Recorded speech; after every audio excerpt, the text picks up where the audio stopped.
Na verdade, eu já estava assim com 2 livros lançados, que são Urbanos e Obscuros, com o nome Alessandra Leila, que é meu nome de batismo, um nome normal.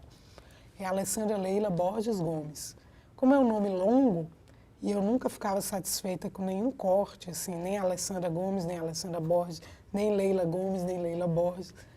Aí eu resolvi seguir a indicação de um amigo e procurar uma numeróloga.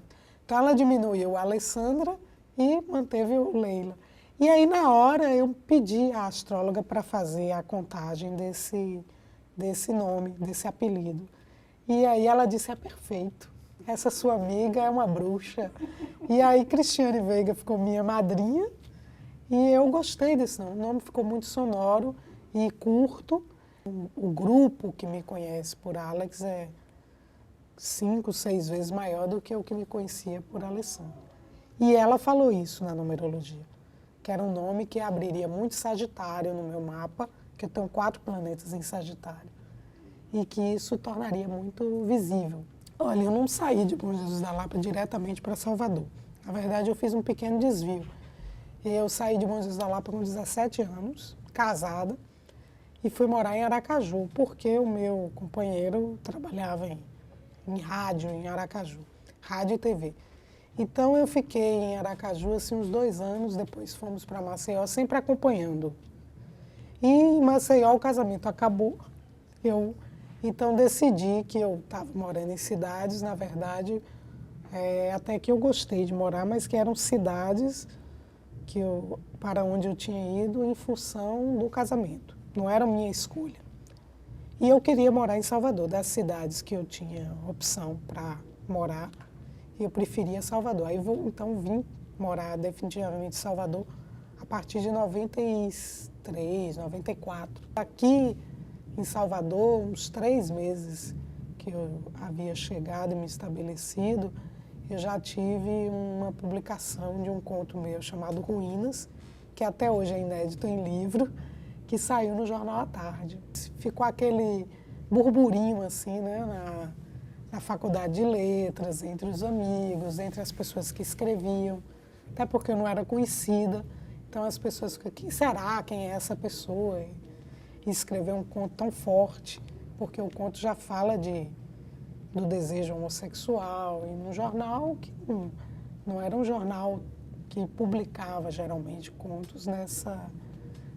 Depois o editor me disse que ficou um pouco de medo, mas ele falou, não, mas eu vou colocar.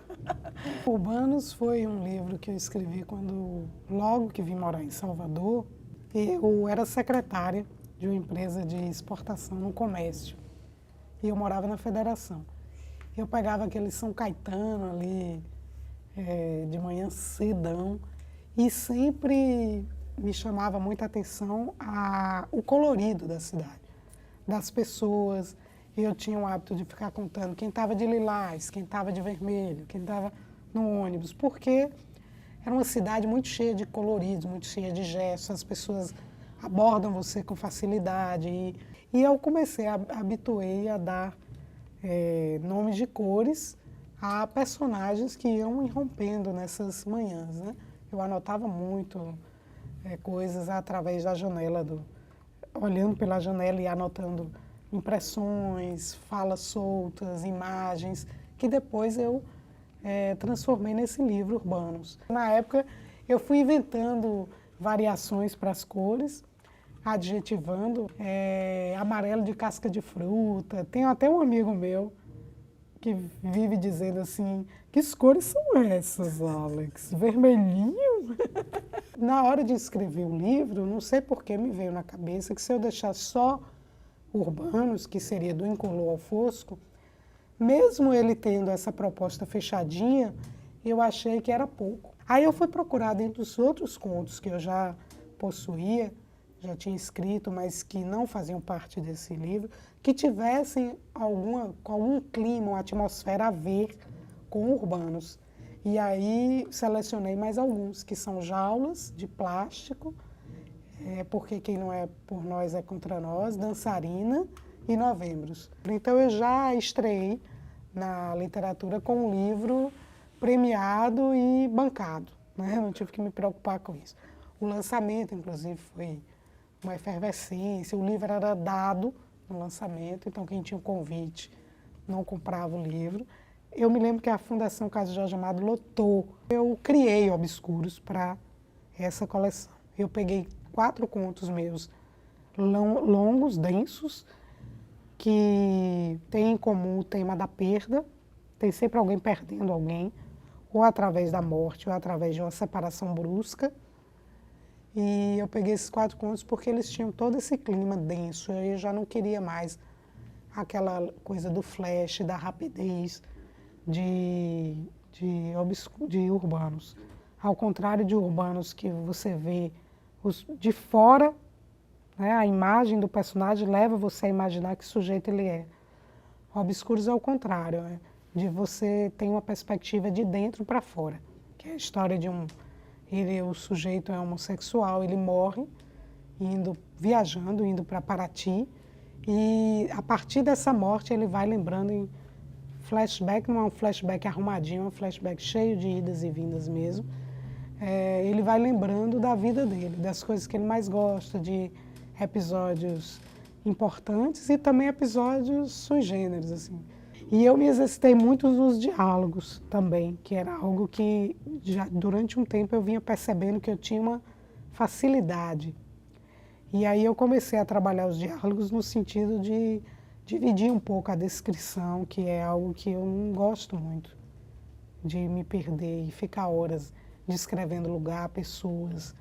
Tem momentos de maior densidade, muita dor quando ele perde o pai, a lembrança da morte do pai, o próprio corte brusco da vida e ele tentando se manter. Henrique não seria assim, na verdade, um morto total, mas pessoa que está entre a vida e a morte e que quer se agarrar a qualquer fagulha da vida para não ir embora, né? É a história de um personagem que ele abre assim, sem dizer para o leitor de onde ele veio, infância, quem ele é. Elementos que a gente usaria mais, assim, vamos dizer, num romance. O personagem é o mesmo, ele não muda, ele é um personagem que vivia no exterior, perde o grande amor da vida dele, vem para o Brasil, muda de profissão, ele é professor, passa a ser músico, é convidado para entrar na banda do irmão, e aí ele passa a também conviver com outro universo. Dentro desse universo, ele conhece e se apaixona pelo vocalista da banda. O texto se assemelha muito com um diário de bordo, porque ele é um músico, ele vai viajando, está em uma cidade e outra, e vai anotando essas impressões de cidades, de culturas diferentes, formas de se alimentar, aeroportos, hábitos, né, de uma banda de rock também na estrada. E é um texto leve, né, bom, assim, fácil de ser lido. E ele já existia, e quando Cláudio Portugal me apresentou essa coleção, que é Cartas Baianas, que já deve estar aí no 16º, acho que tem até mais já. A cada 3 meses eles lançam, a editora é a P55. Esse edital da Petrobras, ele é um edital interessante porque ele patrocina o autor, para o autor escrever o livro. Quer dizer, para ele criar, ele dá, assim, vamos dizer, uma bolsa para você ficar durante um tempo escrevendo, até um ano de financiamento. E é assim, um dos raros incentivos financeiros e também culturais que existe no país para a literatura. É preciso que você tenha uma parte da obra já trabalhada. E eu já tinha 40% do livro, como eles pediam. Mandei para lá, fui selecionada e aí passei a desenvolver. Primavera nos Ossos é a história de uma mulher. É o meu primeiro livro em que eu trabalho assim, um personagem protagonista como mulher mesmo, que eu sempre recaía em homens ou então misturados, homens e mulheres no foco. E esse é uma mulher heterossexual, publicitária, que vive em Salvador e que sofreu um estupro. Ela, na verdade, tem 2 tragédias na vida dela. Um amigo meu me ligou dizendo que era uma mulher alquebrada, destroçada, mas ela é uma mulher muito forte. ela sofre um estupro e ela também foi abandonada há um tempo atrás pelo marido, que se descobriu homossexual e a largou por outro homem. Então, Primavera nos Ossos justamente por isso. Ela sofre essa agressão, que eu acho que é uma das coisas mais drásticas que pode acontecer com o ser humano, porque você é agredido naquilo que lhe é mais íntimo, mais seu, né? Aquilo que te pertence, que ninguém pode tomar, é o seu corpo. Então você é invadido, desrespeitado e essa agressão não é só física. Ela tem uma extensão que vai do físico ao psicológico, ao espiritual, etc. Então essa mulher, Luísa, o nome dela, ela oscila momentos assim em que ela arquiteta uma vingança contra esses sujeitos e aí ela empreende uma investigação para descobrir esses agressores, junto com o irmão dela, para se vingar. E tem momentos em que ela busca, quer, deseja esquecer ou perdoar, enfim, sair desse episódio, apagar esse episódio da vida dela, algo que ela não consegue, né? Ela é uma personagem obsessiva. No romance eu tenho essa necessidade, eu quero sempre de mudar alguma coisa. Eu gosto de fazer brincadeiras com a narrativa. Não sei se eu li muito Gide, Cortázar. E Henrique, por exemplo, tem essa ideia de trazer a identidade dele no final, registro civil, para dizer que ele está retornando, está reencarnando Henrique. Primavera nos Ossos já traz a cronologia de Luísa para você acompanhar, porque Primavera nos Ossos é cheio de idas e vindas. Eu achei que não tinha como ele ser linear. Então, o que eu quero acompanhar é esse fluxo mesmo da personagem, né? Presa dentro desses momentos que são osso puro e momentos que são de primavera, de reflorescer, de renascer, né? De retornar.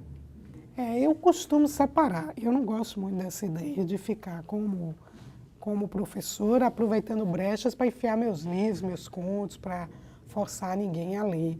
Ou então para falar do meu universo e puxar sardinha para meu lado. Eu gosto de separar porque eu vejo assim a formação. Eu dou aula em curso de letras na Universidade Estadual de Feira de Santana. Mas já dei aula na UFBA, já dei aula em faculdades particulares. E eu vejo assim, até um aluno de letras, que deveria ser um público mais específico, porque a pessoa procura letras, ninguém botou uma metralhadora na cabeça dela, vai fazer letras. Se ela procura letras, ela tem que ter alguma afinidade com as letras, mas não é o que acontece. Você tem pessoas que, não sei, estão ali perdidas, não têm referências literárias, não procuram ter, tem raiva de quem tem. Não consigo ficar nem um dia sem ler, leio 2, 3 livros ao mesmo tempo. Desde criança que eu sou apaixonada pela leitura. Eu me lembro dos grandes momentos da minha infância, era quando um adulto abria um livro para ler. Aquilo ali para mim era mágico. E quando eu comecei a ler, aí foi uma maravilha, porque aí eu já nem precisava mais do adulto estar disposto ou não. Eu mesma ia lá e pegava e tudo.